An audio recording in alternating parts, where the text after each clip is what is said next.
Hello and welcome to lesson number 4, waves. The keywords for this lesson are amplitude, wavelength, transverse, longitudinal and superposition. The key question for this lesson is, what is a wave? Now have a go at the first knowledge check. When you've finished, we will come back and check the answers. Let's check the answer to the very first knowledge check. Write the equation that links distance, velocity and time. Velocity equals distance divided by time. Write the equation that links voltage, current and resistance. Voltage equals current times resistance. Write the equation that links weight, mass and gravitational field strength. Weight equals mass times gravitational field strength. Question number 4. Write the equation that links charge, current and time. Current equals charge times time. Write the equation that links pressure, force and area. Pressure equals force divided by area. Question number 6. Write the equation that links work, force and distance. Work done equals force times distance. Question number 7. Write the equation that links moment, force and distance. Moment equals force times distance. Remember the difference between these two distances, this one is the perpendicular distance. Question number 8. What is the equation that links acceleration, velocity and time? Acceleration equals change in velocity divided by time taken. Check your answers and give yourself a score on the side. Overview of the lesson. By the end of the lesson we will be able to describe a wave, describe the effects of superposition. Waves. Energy is transferred from one place to another by waves. So waves transfer energy. If you throw a pebble into a pond, the wave spreads out from the splash to the edge of the pond. The wave effect is up and down motion of the water. There's no flow of water across the surface. So we have an up and down motion, which is called an oscillation or a disturbance.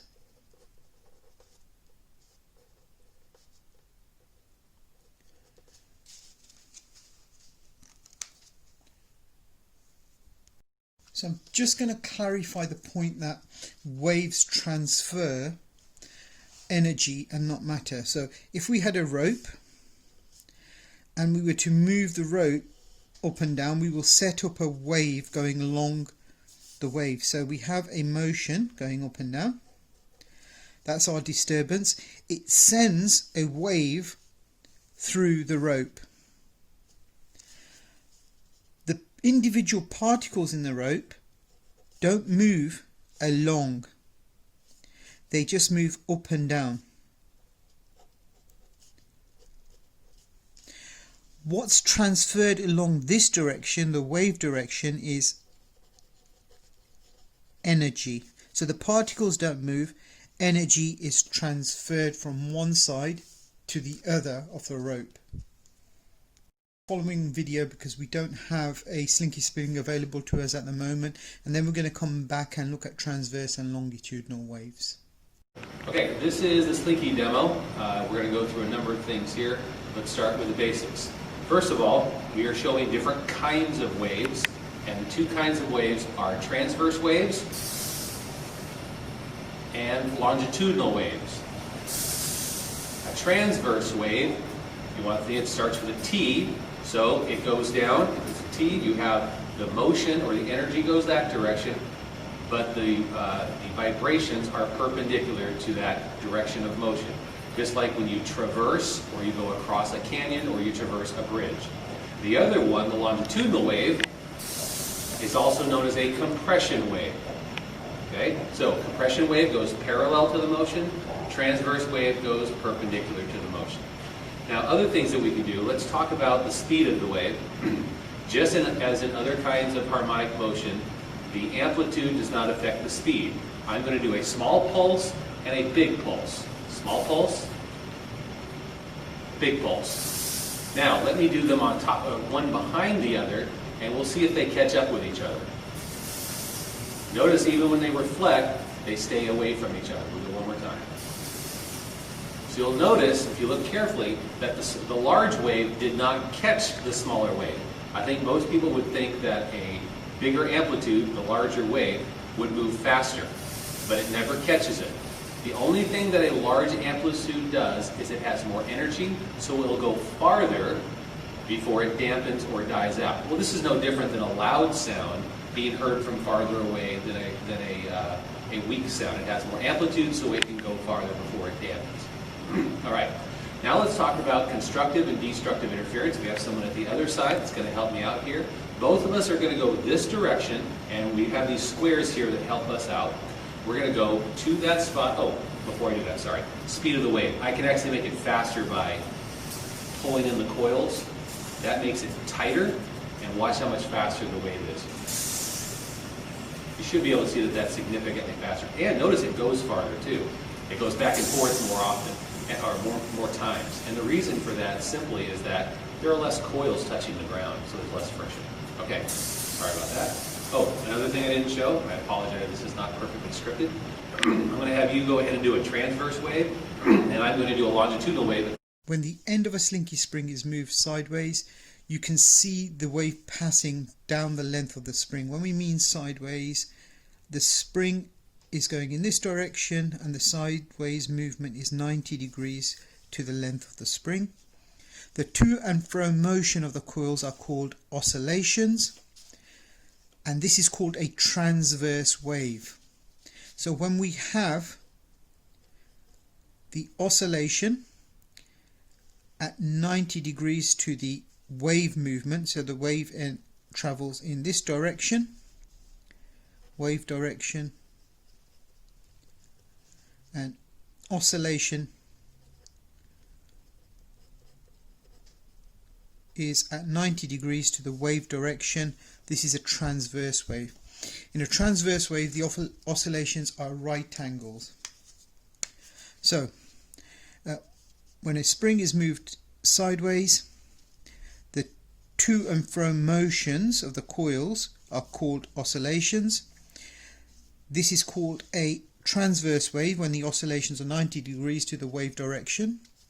In a transverse wave, the oscillations are at right angles perpendicular to the direction of travel of the wave. Examples of transverse waves include light, water waves, earthquake, S waves. There's other earthquakes as well, but S waves are transverse. Vibrations in a string. So vibrations in a string are also transverse waves. If you want to remember an example, light would be a good example to remember. Longitudinal waves. Moving the end of a slinky spring backwards and forwards also produces a wave. These waves are formed from compressions of the coils travelling along the length of the slinky.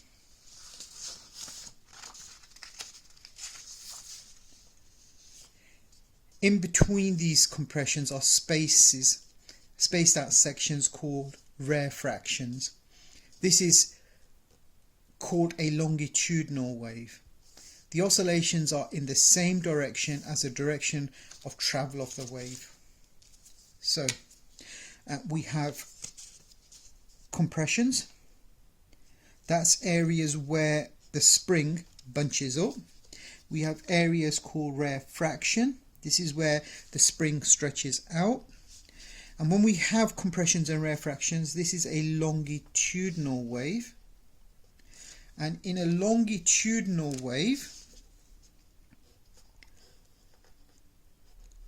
the disturbance or the oscillation is in the same direction as the wave travel. The oscillations are in the same direction parallel as the direction of travel of the wave. So oscillations are in the same direction as the travel of the wave. Examples of longitudinal wave include sound and earthquake earthquake P waves. So a good one to remember for longitudinal waves is sound. We're not going to demonstrate the slinky spring here, but we will when you're in class again. We did watch the video on the demonstration, and while we've got this, we might as well label it. So here we have the oscillation. Again, we have the oscillation. Here we have the wave direction. Again, here we have wave direction.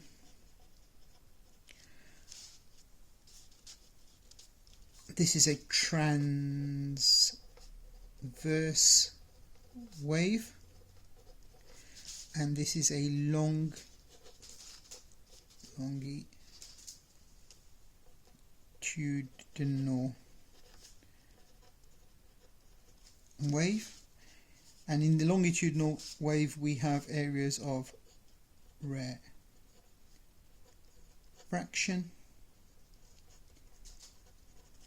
and areas of compression. As well as oscillating the spring from one end, we can also oscillate the spring from both ends, and what that does is it can actually cause interference of the wave traveling from this direction with the wave traveling from this direction. And we're going to see in the next section here, superposition, what happens when we get different types of interference. Superposition.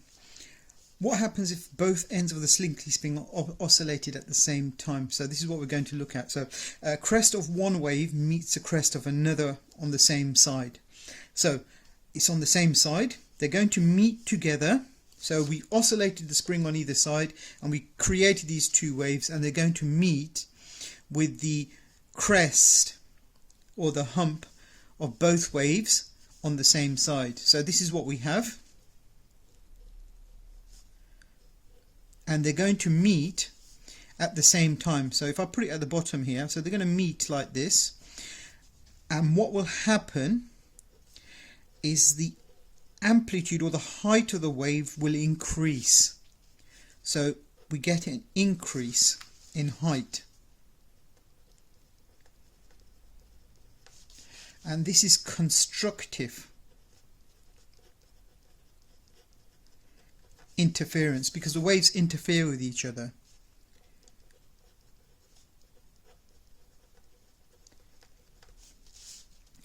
We can also have waves travelling from either side, and this time the two humps are on opposite sides. So if we redraw them here, when they meet, they will meet like this, and these two will cancel each other out, and this is known as destructive interference. And when we add waves like this, this is called superposition. So we can add waves as well. The phenomenon of superposition led to one of the most famous scientific experiments in physics called Young's double slit experiment. And this experiment showed that light behaves as a wave. To learn more about the experiment, you can watch the following video. As well as superposition in light waves, we can also have superposition in water waves, and to see this you can watch the following video here. Describing a wave. We also need to be able to describe a wave.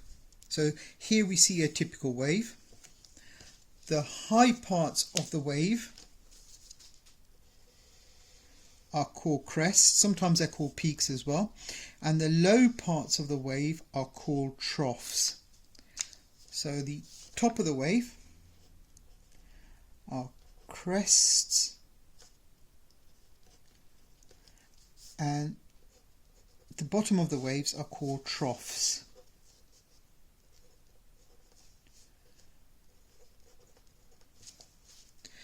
The amplitude is the maximum displacement of a point on a wave from its undisturbed position. So this is its rest or undisturbed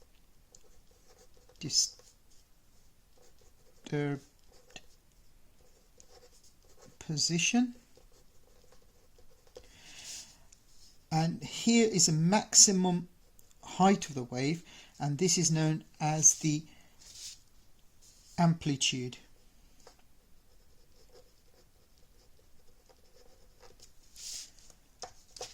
So the amplitude is a maximum displacement of a point on a wave from its undisturbed position.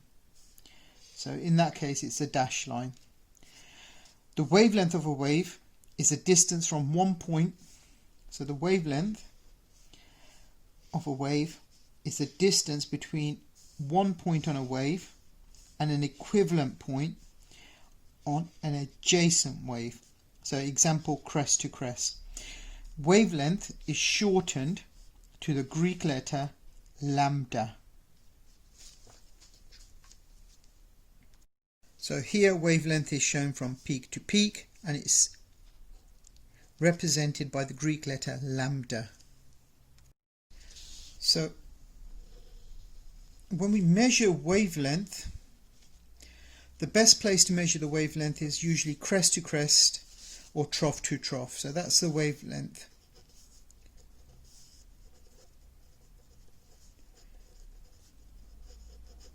A common mistake is to measure this as the wavelength. Even though they're equivalent positions from the rest position, the 0 point, this is not a full wave. And the reason is a wave is a vector quantity. It has a direction. Here the wave is traveling upwards. Here the wave is traveling downwards. So they're not equivalent. That's half a wavelength. Here the wave is traveling upwards. So this is a wavelength. So it's important to actually measure the correct quantity. So remember, the easiest place to measure a wavelength is usually peak to peak or trough to trough. Now have got the last knowledge check. Pause the video, and when you've completed it, come back and check your answers. The answers to the last knowledge check. Question 1. Describe an oscillation in a slinky spring. It's the to and fro movement of the coil. Question 2. In a water wave, what direction does the surface of the water move? The direction of the surface is up and down. Question 3. Oscillations at right angles to the wave. What is it called? That's a transverse wave. Oscillation parallel to the wave. What is it? It's a longitudinal wave. Question number 5. Name the effect when two waves meet. Superposition. Name the top of a wave. It's called a crest or peak. Name the height of a wave. So the maximum height is the amplitude. Name the distance from crest to crest on a wave. It's known as the wavelength. Now check your answers and give yourself a score on the side. As an extension activity, you can watch the following YouTube videos.